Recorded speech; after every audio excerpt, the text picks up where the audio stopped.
जय हिंद। स्वागत है आज के वीडियो में। तो पिछली वीडियो में हम लोग आर्टिकल देखे थे 19 से लेकर 22 तक, और आज के वीडियो में हम आज देखेंगे निवारक निरोध अधिनियम। ठीक है, तो निवारक निरोध अधिनियम, इसका आज का टॉपिक क्या है? निवारक निरोध निरोध अधिनियम अधिनियम प्रिवेंटिव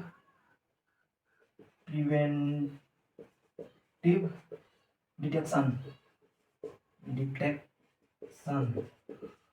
प्रिवेंटिव डिटेक्शन। ठीक है, निवारक निरोध नियम, इसका मतलब ये हुआ, इसको रखा गया अनुच्छेद अनुच्छेद अनुच्छेद अनुच्छेद 22 के 4 में रखा गया है।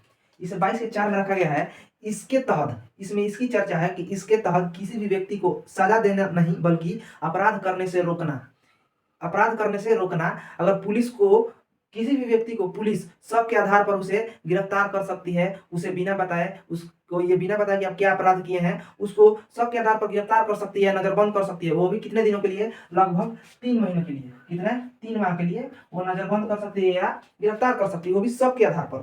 अब नजरबंद मतलब होता क्या है? किसी भी व्यक्ति को उसे समाज से काट दिया जाए या समाज से मिलने ना दिया जाए, उसे नजरबंद कहते हैं। नजरबंद उसे होटल या किसी घर या जेल में भी किया जा सकता है। ठीक है, और किसी व्यक्ति से डर है कि इसको छोड़ने से कुछ प्रॉब्लम हो सकती है समाज में, तो उस व्यक्ति को शक के आधार पर नजरबंद किया जा सकता है या गिरफ्तार किया जा सकता है। 22 के अनुच्छेद 22 के 4 में ये कहा गया है। उसके बाद आता है निवारक निरोध अधिनियम 1950। क्या है सर? निवारक निरोध अधिनियम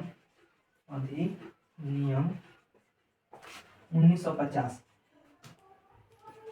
स्वतंत्रता के बाद, जब भारत देश आजाद हुआ, उसके तुरंत बाद ये पहला ये नियम लागू किया गया कि अगर किसी भी व्यक्ति को, अगर उस पर शक है कि वो कोई गलत काम कर सकता है या समाज को भड़का सकता है या देश विरोधी कार्य कर सकता है, तो उस व्यक्ति को शक के आधार पर गिरफ्तार किया जा सकता है। ठीक है, तो इसका बहुत दुरुपयोग हुआ। किसी भी व्यक्ति को शक के आधार पर उठा लेना, उसे 3 महीने तक जेल में रखना, कोर्ट में ना जा देना, अपने सुरक्षा के लिए अपील नहीं करने देना। ठीक है, तो इसे ये देखते हुए इसे 31 दिसंबर 1972, कब भैया? 31 दिसंबर 1972 को समाप्त कर दिया गया।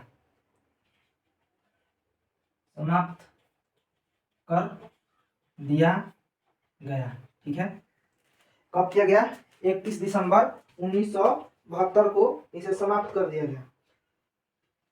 इसके बाद आया कौन सा अधिनियम? आंतरिक सुरक्षा अधिनियम। आंतरिक सुरक्षा अधिनियम, इसे कब लागू किया गया? इसे लागू किया गया 1971 में। ठीक है, इसे कब लागू किया गया? 1971 में। इसे भी राजनीतिक मामलों में बहुत ही इसका दुरुपयोग हुआ।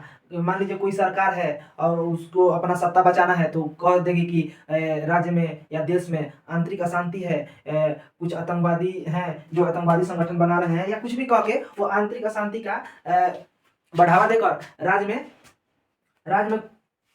आंतरिक अशांति लगा देती थी, आंतरिक सुरक्षा। ठीक है, कोई भी सरकार लगा देती थी, तो इसका दुरुपयोग भी बहुत हुआ। तो ये देखते हुए इसे 1978 में, कब? 1978 में समाप्त कर दिया गया।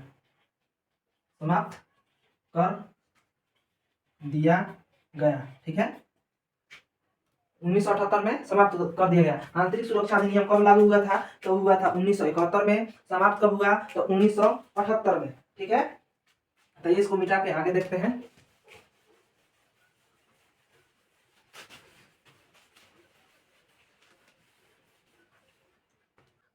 अब इसके बाद है राष्ट्रीय सुरक्षा अधिनियम।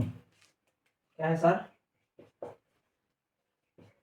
राष्ट्रीय सुरक्षा अधिनियम। राष्ट्रीय सुरक्षा अधिनियम, NSA, national security act. NSA, national security act क्या है sir, NSA national security act. इसे कब लागू किया गया, तो इसे लागू किया गया 1980 में। इसे लागू किया गया 1980 में। वर्तमान में अभी चलता है एनएसए नेशनल सिक्योरिटी एक्ट। अगर आप, ये सरकार के पास पावर है, जो वर्तमान में सरकार है उसके पास ये पावर आता है, केंद्र सरकार के पास भी और राज्य सरकार के पास भी। ठीक है, तो अगर आप किसी भी सरकार के विरुद्ध अगर आप कोई बात बोलते हैं, अगर वो सरकार को अच्छा नहीं लगता है, तो अगर सरकार चाहे तो आप पे ये एनएसए लगा सकती है। एनएसए लगाने के बाद आपको बिना पूछे, आपसे बिना परमिशन लिए पुलिस आएगी, आपको उठा कर ले जाएगी। वो भी कितने दिनों के लिए, वो भी 3 महीने के लिए। कितने सर, 3 माह के लिए। 3 माह के लिए उठा के ले जाएगी। उसके बाद 3 महीने के बाद जब कोर्ट से आएगा, तो कोर्ट पूछेगा किससे, जिला कलेक्टर माने डीएम से। डीएम से पूछेगा कि जिस व्यक्ति को आप गिरफ्तार किए हैं, एनएसए लगाए हैं, क्या उसे छोड़ दिया जाए।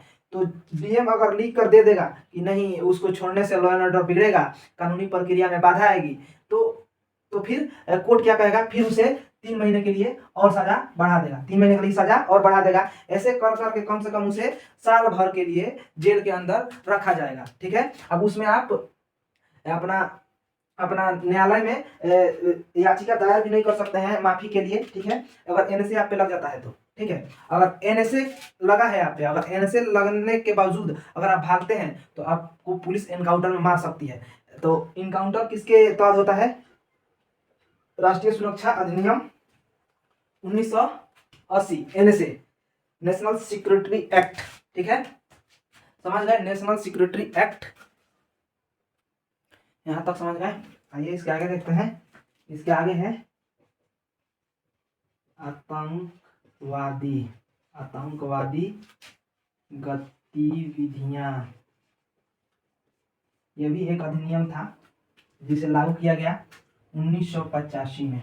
कब लागू किया गया था, ये लागू किया गया था 1985 में। इस अधिनियम के तहत भी किसी भी व्यक्ति को गिरफ्तार किया जाता था, अगर उस पर शक था कि ये आतंकवादी से लिंक है, इसका आतंकवादी से जान पहचान है, तो उस व्यक्ति को भी आतंकवादी के नज़र से देखा जाता था। ठीक है, तो ये भी गतिविधियां उतने कारगर साबित नहीं हुई, तो इसे लागू किया गया था 1985 में और समाप्त किया गया 1995 में। 23 मई 1995 में समाप्त कर दिया गया, समाप्त किया गया। ठीक है, आतंकवादी गतिविधियां। इसके बाद एक और आया इसी के तहत, आतंकवादी अधिनियम। आतंकवादी अधिनियम, निवारक अधिनियम, सॉरी, निवारक अधिनियम।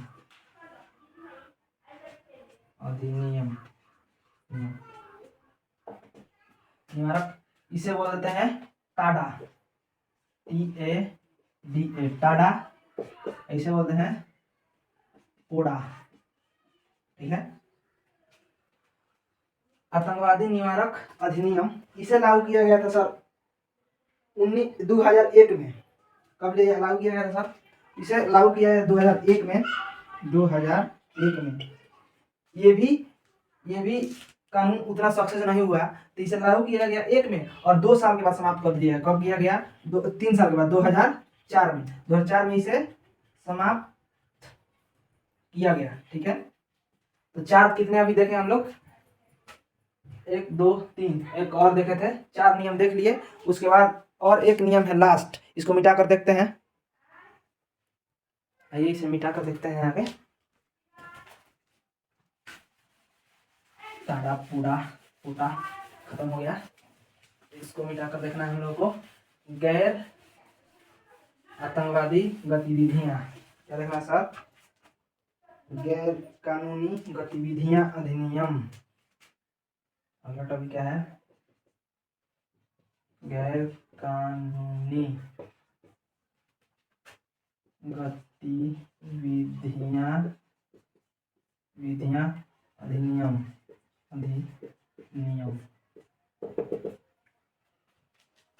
गैर कानूनी गतिविधियां अधिनियम, UAPA। ठीक है, UAPA। आइए अब इसको समझते हैं। गैर कानूनी गतिविधियां अधिनियम यूएपीए, ठीक है। इस अधिनियम का मुख्य उद्देश्य आतंकवादी गतिविधियों पर रोक लगाना है, आतंकवादी गतिविधियों पर रोक लगाना है और पुलिस और जांच एजेंसियों का कानूनी दायरों में रहकर ऐसे व्यक्ति का पहचान करना है जो आतंकवादी से कनेक्टेड हो या आतंकवादी हो, ठीक है, उस व्यक्ति का पहचान करने के लिए गैर कानूनी गतिविधियां अधिनियम लाया गया, ठीक है। तो इसके तहत उस व्यक्ति का पहचान किया जाता है जो आतंकवादी